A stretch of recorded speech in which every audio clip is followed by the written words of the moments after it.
My parents took me on a dream vacation and never came back.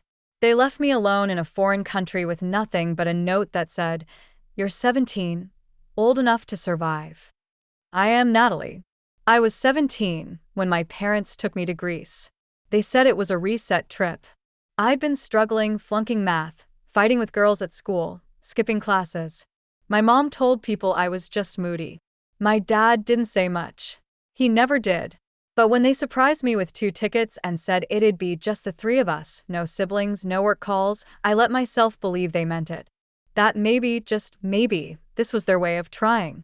The first few days were awkward but hopeful. We ate gelato by the water, visited ruins I didn't care about, took smiling photos for Facebook. My mom even held my hand while we waited in line for the ferry to Santorini. I remember thinking, maybe this is it.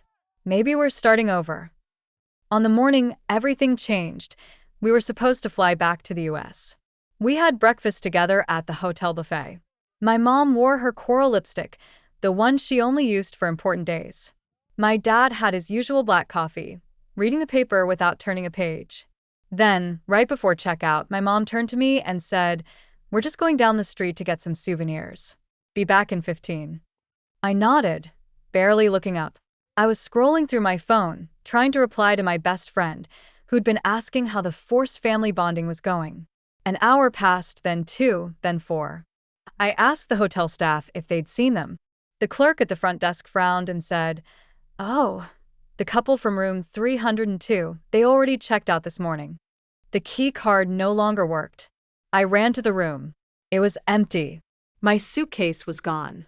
So was my passport, even my backpack, like I'd never been there at all. I called their phones straight to voicemail. Texts didn't deliver.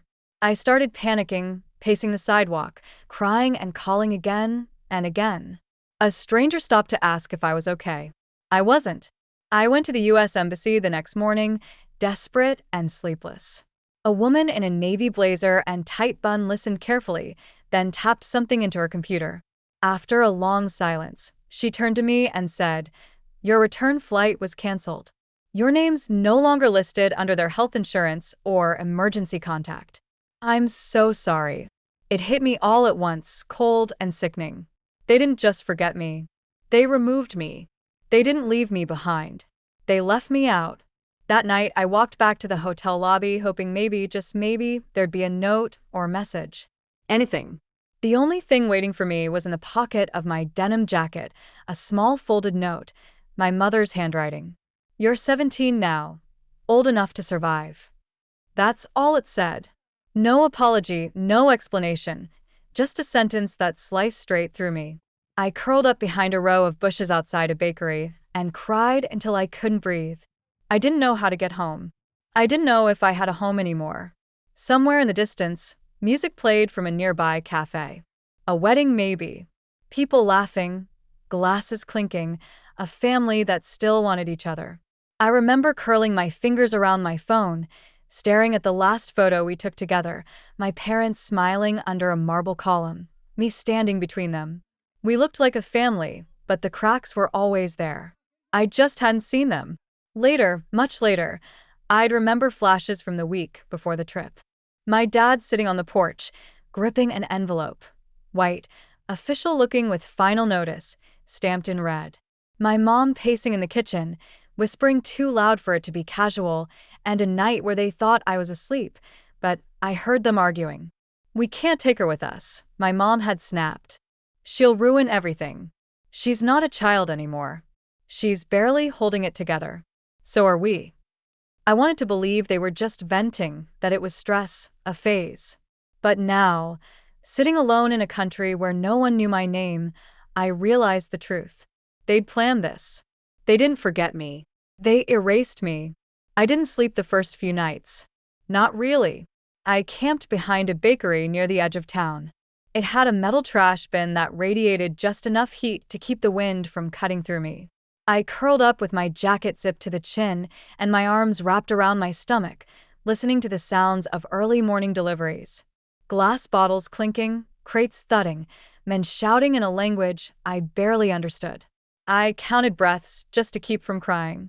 On the third morning, I got caught trying to steal a roll of bread left cooling on a tray by the back door. My fingers were numb, my mouth dry, and I didn't even hear the footsteps behind me until someone grabbed my wrist. I froze, eyes wide, expecting police, trouble, deportation. Instead, a woman stared down at me. She had thick silver hair pulled into a loose bun, flour dust on her apron, and eyes so sharp they seemed to cut through me.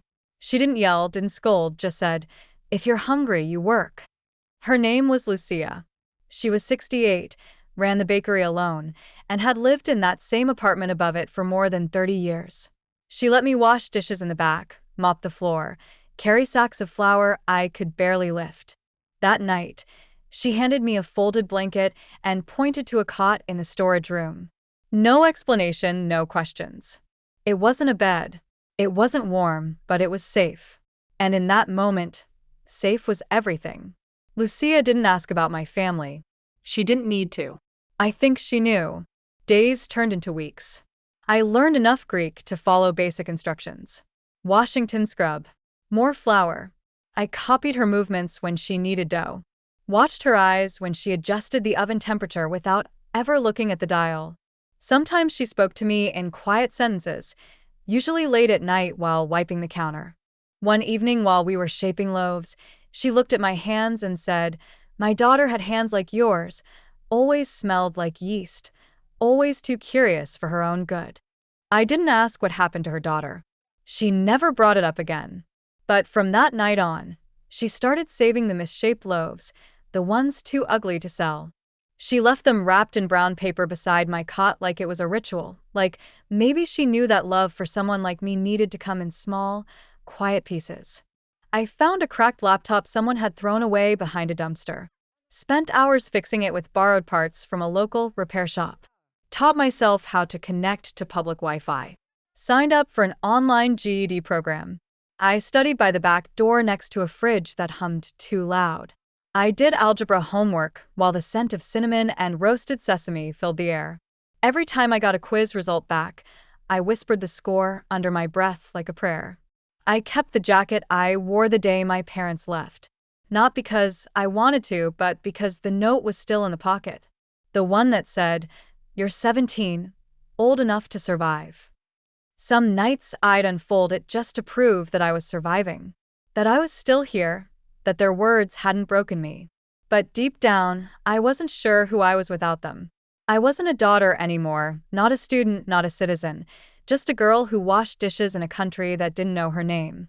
And yet somehow I was still alive. The first time I made money that didn't smell like yeast or sweat, it came from a stock I barely understood. It was a small Greek shipping company. I'd read an article about their restructuring plan in a crumpled business journal someone left on a cafe table. Took a gamble, threw in the 200 euros I'd been saving for new shoes. It tripled in 2 weeks. That was the moment something shifted. Not in the world, but in me. I wasn't just surviving anymore. I was learning how to move. Lucia caught me one night with my laptop open and spreadsheets pulled up across the tiny back room. "You playing accountant now?" she teased. I shrugged, just curious. Truth was, I was doing more than that. I was obsessed. I devoured every free resource I could find online. YouTube lectures, translated business forums, and a scanned PDF of the essays of Warren Buffett I found through a sketchy download link. I read it 3 times in 1 week, scribbled notes in the margins of old receipts. His voice became my background music while I scrubbed pans or rolled dough. I took bigger risks. Some flopped, others exploded. By 20, I had clients. By 22, I had investors. I registered a small consulting business under a translated name. Nothing flashy, just enough to look legitimate. Word spread. I helped local vendors optimize supply chains, advised travelers on digital investments, and even created a short course for other undocumented young people looking to build income streams online. Lucia never asked how much I was making, but she noticed the changes. The effect on the new phone I bought her for Christmas, the espresso machine I quietly installed in the bakery, the way I paid off her gas bill without a word. One afternoon, she looked at me and said, "You walk different now. Less like you're waiting for something to fall on your head." I laughed, But she wasn't wrong. I started sending money to youth shelters back in the States. Anonymous donations always, especially to programs in Florida. I told myself it was just about giving back. But deep down, I think part of me wanted them to notice, to wonder who's helping these girls the way we didn't. I never posted about my work, never told anyone my full name. I didn't want attention. I wanted freedom, peace, a life that no longer needed to explain itself to people who threw it away. But even with all the progress, even with clients, money, and the strange sensation of being respected, I still carried the girl from the bakery in my bones. She was quiet now, but not gone. She showed up in moments of doubt, in sleepless nights before big decisions, in the way I still flinched when someone raised their voice too fast. I wasn't healed. I was building. And the thing about building from ashes is you remember every brick you lay, every scar it covers, every crack you had to fill with your own hands. So, when the past came calling, when a certain address appeared in a foreclosure listing, I didn't hesitate. I booked a one-way flight home. It was Lucia who saw it first. She was sitting at the kitchen table with her morning coffee, glasses low on her nose, flipping through an old stack of international newspapers someone had left at the bakery. She didn't even look up when she said it, just quietly slid the paper across the table and tapped her finger on a small black box in the bottom corner. "You recognize that address?" I stared at it. The street, the city, the zip code. I knew every number. I had memorized that mailbox growing up. The creaky screen door, the crack in the driveway we were never allowed to step on. My parents' house in Florida. The one they bought after they left me. The one they swore up and down on social media was their fresh start. Now it was in foreclosure. I sat back in my chair and let out a breath I didn't realize I was holding. There's a moment that comes when the universe hands you the very thing it once tore from you. It doesn't feel like victory. Not at first. It feels like silence, like still water right before a storm. I didn't tell Lucia what I was thinking. I didn't have to. She knew. We flew to Florida under business pretense. I went by my legal business name, a corporate identity I'd built over the years. Clean, neutral, untraceable. The auction was held in a sunny parking lot outside a county building. The crowd looked like a Florida cliché. Older men in pastel polos, investors with tablets, and retired couples in sun hats fanning themselves with brochures. No one looked at me twice. Lucia stood beside me holding the bidder card. I whispered the numbers in her ear, and she raised the card with calm, practiced ease. No emotion, just business. The price climbed faster than expected. Someone else wanted the house, too. A man in khakis and boat shoes who squinted at us like we were in his way. Lucia didn't flinch when the final bid landed and the gavel hit. "Wood," the auctioneer's voice rang out. "Sold to bidder 173. Lucia lowered the card slowly. We didn't celebrate. We didn't even look at each other. We just stood there while the auctioneer moved on, and I let the reality wash over me. I owned their house, their living room, their fridge, their master bedroom with the window that faced the street. Every inch of the life they tried to build without me, it was now under my name. I didn't feel angry. I didn't feel triumphant. What I felt was something colder, sharper. Control. A week later, they got the notice. Certified mail. Legal language. 30 days. They must have stared at it in disbelief, not knowing who bought the house, not knowing that the girl they abandoned at 17 had just signed the deed on their future. And I wasn't done. They asked for a meeting. Their lawyer called Lucia, thinking she was the new owner, said my parents were willing to negotiate and wanted to speak directly to whoever bought the house. I agreed. The meeting was set at a small real estate office on the edge of town, neutral territory, private. I arrived 10 minutes early, dressed in navy, hair pulled back, sunglasses on, not hiding, just unreadable. They came in 2 minutes late. My mother entered first in a beige cardigan and oversized sunglasses, the kind meant to make you look fragile. My father trailed behind, holding a worn leather folder to his chest like it might protect him. They didn't recognize me. Not at first. They sat across the table, nodded stiffly, and waited. I didn't say a word. I just reached up slowly and pulled off my sunglasses. My mother's face drained of color. Her lips parted slightly, like a word had gotten stuck in her throat. My father blinked twice, then looked down. Silence stretched thin and sharp between us. "You left me," I said, "in a foreign country with no money, no ID, no goodbye." My mother's hand twitched. We thought you'd hate us less if we just disappeared," she said, voice barely above a whisper. For a second, I saw something real in her eyes. Not regret, fear, maybe even shame. But then it hardened, like it always did. "You were impossible to live with. Always dramatic, always fighting. We were drowning. You were dragging us down." I nodded once, slowly. "You were supposed to be the lifeboat," I said. "Not the ones who throw people overboard." My father still hadn't looked up. "Say something," I told him. "Look at me and say it wasn't your choice." He opened his mouth, closed it, his hands tightened around the folder. "Your mother thought." "I don't care what she thought." He flinched. "You didn't even try to stop her," I said. "You let her erase me." His voice, when it finally came, was dry and brittle. "I didn't think you'd survive." I stood up, calm, controlled. "Well, I did, and now I own the house you live in." My mother blinked once. "You're bluffing." I slid the signed deed across the table. Her hands hovered over it, trembling. Lucia stepped in from the hallway then, clipboard in hand, face unreadable. She nodded at them, professional and cold. "We'll need the keys within 30 days, she said. "You'll receive the official move-out timeline tomorrow." My mother looked between us, like she was waking up from a bad dream. "You can't do this. We're your parents."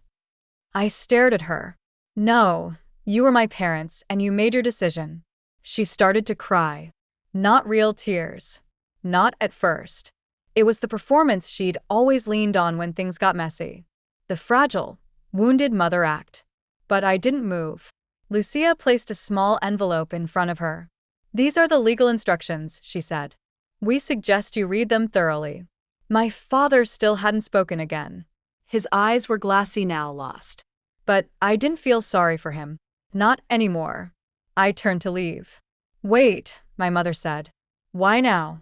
After all these years?" I paused at the door. "Because I needed to see your faces when you realized I didn't need you to come back. I just needed you to know I came back." And then I walked out. They posted about me online, called me a liar, said I was brainwashed, said I showed up out of nowhere, heartless and vindictive, and stole their home. I didn't respond. Lucia asked if I'd seen the posts. I had. "Let them talk," I told her. "I'm too busy building something real." We converted the house within 4 months. The yellow siding got a fresh coat of paint. The cracked tile in the kitchen was replaced with soft oak laminate. We tore down the old "Live, Laugh, Love" signs and replaced them with shelves of books, framed photographs, and soft blankets folded on every chair. We turned their master bedroom into a shared dorm space. 2 bunk beds, new mattresses, lavender pillows, a lockbox for every girl to store her own things. Lucia called it the second door because for some people, the first one never opened. She started teaching again, baking classes, every Wednesday. Her students were girls like me. Too young to be alone, too old to be anyone's responsibility. She taught them how to knead dough, how to trust their own hands, how to fail without quitting. We hosted our first open house in spring. 6 girls showed up that week. 2 were silent. 1 wouldn't make eye contact. Another cried when we gave her clean socks. Lucia just smiled and said, "Let them breathe. The rest comes later." That night, I stood in what used to be my parents' backyard. The air smelled like warm sugar and lemon soap. The porch light was soft and golden. Inside, someone was playing music through a cracked phone speaker. Laughter drifted out the window. Real laughter, loud, unapologetic. Lucia stepped beside me, holding a mug of tea. "Still feel like you don't have a home?" she asked. I looked around. I saw light in every window, shoes by the door, a girl brushing her hair in the hallway mirror, another curled up on the couch, finally asleep. And I knew.